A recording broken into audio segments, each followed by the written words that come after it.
Welcome to our BBC School Report. I'm Laura. I'm Tom. Today's top story: the government has lost their battle on the Sunday trading hours after being blocked by the SNP. This is the second time the government has lost a battle since the last election.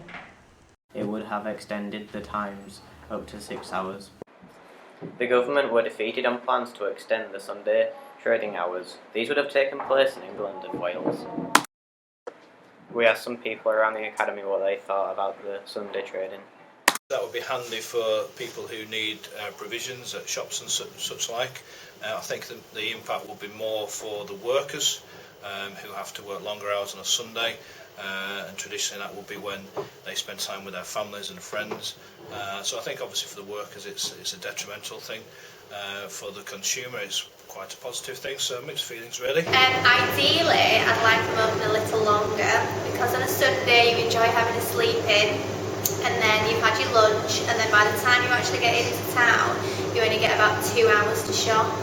So instead of closing at 4, I think it'd be nicer if they're open until about 6. Personally, I think it's a good thing, because where I live currently in Huddersfield, every shop closes at 4, which means your big ones, your Sainsbury's, your Asda's, means you can't get anything from them. So realistically, it's a positive thing. I think it's very useful. It looks like Sunday trading won't be going anywhere soon. Back to you in the studio. Thank you for that story. For more information, visit bbc.co.uk/schoolreport. Up next is Gemma and Emily with news about the powerhouse. George Osborne is creating the Northern Powerhouse. This will help reduce the time taken to travel to work. It will also mean that job seekers can work out their city without having to move house. The first objective is to reduce the rail journey time between major cities. We spoke to Mr Shuttleworth, a business study teacher, about the potential impact of the Northern Powerhouse. Here's what he had to say.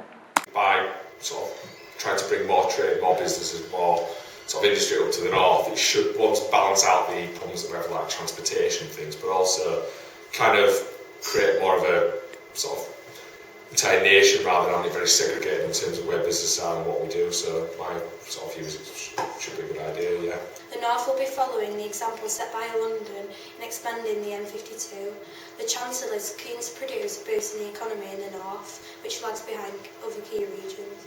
The pros are obviously employment in the North really heavily affected with the recession, so it should bring a lot of jobs, a lot of industry, and also bring sort of some of the ideas of people, sort of, northern kind of attributes and also knowledge within that. So hopefully it should actually bring a wider scope of like skills to the actual industry, which should benefit and increase competitiveness of the UK.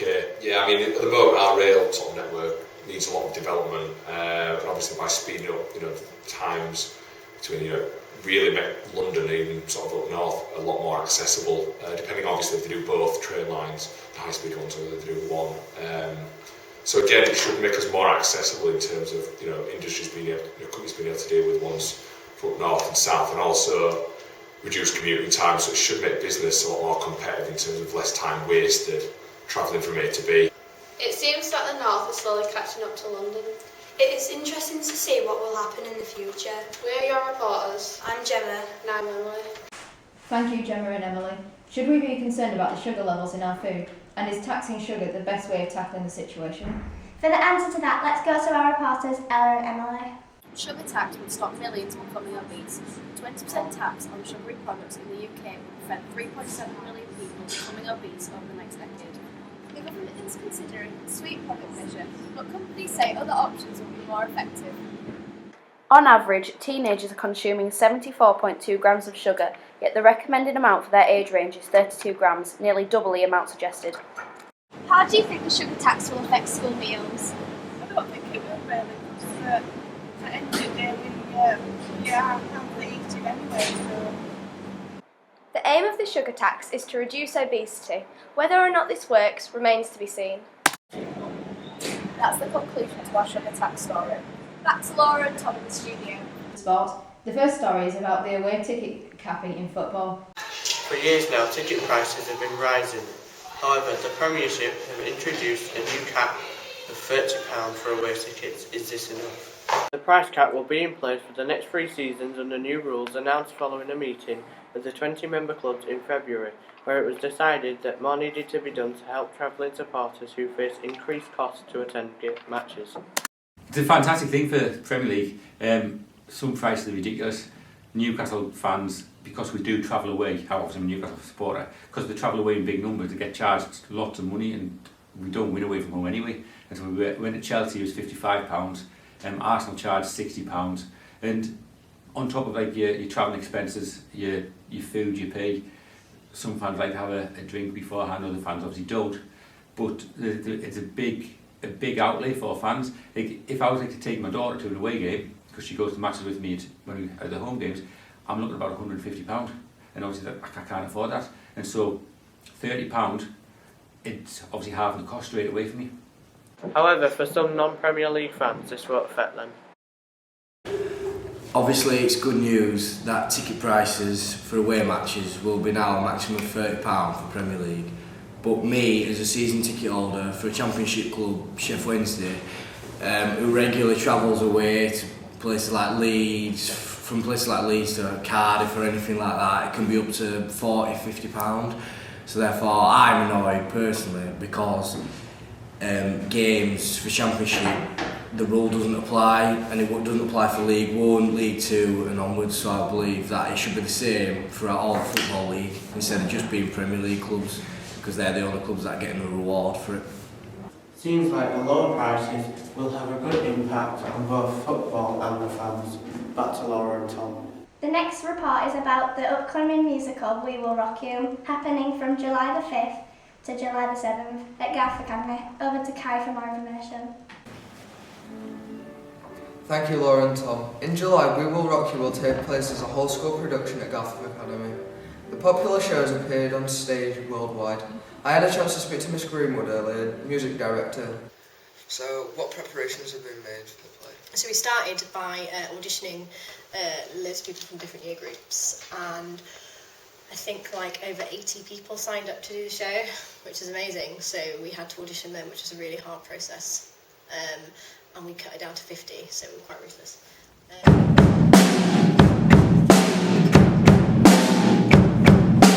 Body over body, make your big money spinning in the street. Gonna be a big ass on you. You got mud on your face, you big disgrace, kicking your can all over the place. I'm here with lead role Connor, so give us a brief description of how the play goes. It's basically a group of people trying to bring back this forbidden element of live music into people's lives, following the suits of Queen. Okay. What's your role in the play? My character is Galileo Figaro. He's basically the reincarnation of Freddie Mercury.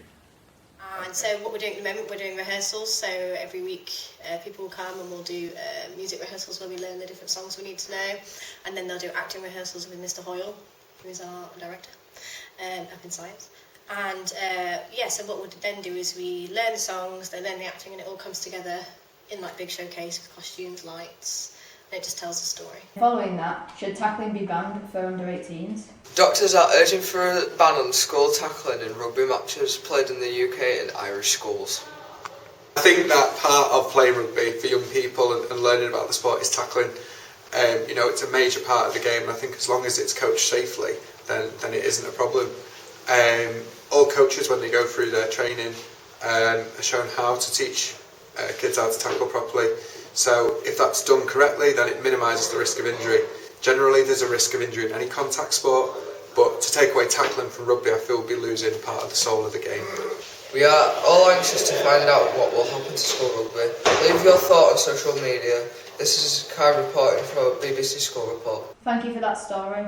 Now over to Emily, Gemma, Ella and Emily with news about Garforth Academy's animal therapy. Rabbits are a huge part of our school farm where students can come and visit. Animal therapy is being used in some schools to reduce mental and emotional problems in students. On a more severe level, animal therapy can help patients cope with depression, anxiety, autism and more. Animal therapy uses animals as a form of treatment. The goal is to improve a student's social, emotional and cognitive well-being. We've had rabbits at Garforth Academy for the last 5 years. I've kept them and I breed them, and they're useful for students that have anxiety levels or learning difficulties, because they're allowed to come and sit with the rabbits. They can clean the rabbits out, they can sit and stroke them just to give them a bit of relaxation, and we find that therapy works extremely well with them. It is hoped that the rabbits will continue to provide comfort for students that need them.